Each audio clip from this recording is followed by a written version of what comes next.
بسم اللہ الرحمن الرحیم۔ ایک بادشاہ اپنے منہ زور گھوڑے پر سوار تھا۔ گھوڑا کسی وجہ سے بدکا تو بادشاہ سر کے بل زمین پر گر گیا۔ اس کی گردن کی ہڈی کے موہرے ہل گئے۔ اب وہ گردن کو حرکت دینے پر بھی قادر نہ رہا۔ شاہی طبیبوں نے اپنی طرف سے سر توڑ کوششیں کیں مگر وہ بادشاہ کا علاج نہ کر سکے۔ ایک دن یونان کا ایک حکیم بادشاہ کے پاس آیا اور اس قدر جان فشانی سے علاج کیا کہ بادشاہ ٹھیک ہو گیا۔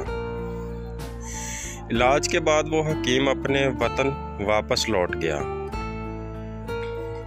کچھ عرصے بعد وہ دوبارہ بادشاہ کے وطن میں آیا تو سلام کے ارادے سے شاہی دربار میں حاضر ہوا۔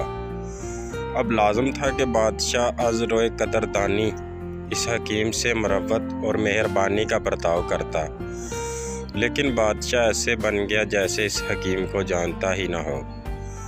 بادشاہ کے اس رویے سے حکیم بہت سخت رنجیدہ ہوا۔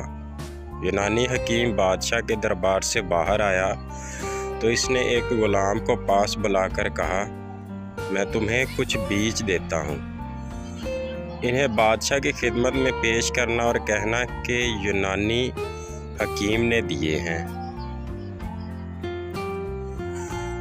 انہیں دہکتے انگاروں پر ڈال کر ان کی دھونی لی جائے تو بہت فائدہ ہوتا ہے۔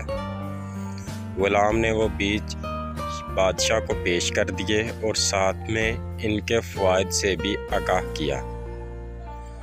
بادشاہ کے حکم سے فوراً دہکتے انگارے پیش کیے گئے، مگر جب بیج انگاروں پر ڈال کر بادشاہ نے دھونی لی تو اسے ایک زوردار چھینک آئی، جس سے اس کی گردن کے موہرے پھر سے پرانی حالت میں چلے گئے۔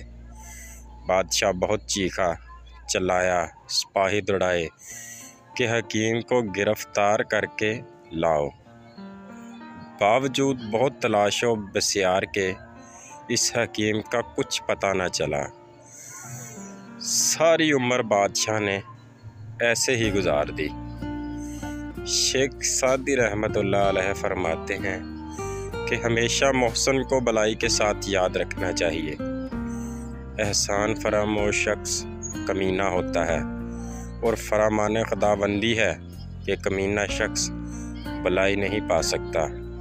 مزید ایسے ہی واقعات، حکایات اور اقوال زرین کے لیے چینل کو سبسکرائب کریں اور بیل آئیکن کے بٹن کو دبا دیں تاکہ آنے والی تمام نئی ویڈیوز آپ کو ملتی رہیں، اور ویڈیو کو لائک ضرور کریں اور کمنٹ میں بتائیں کہ آپ کو ویڈیو کیسی لگی۔ اللہ تعالیٰ آپ سب کا حامی و ناصر ہو، آپ سب کو اپنے حفظ و امان میں رکھے۔ اللہ حافظ، اللہ نگہبان۔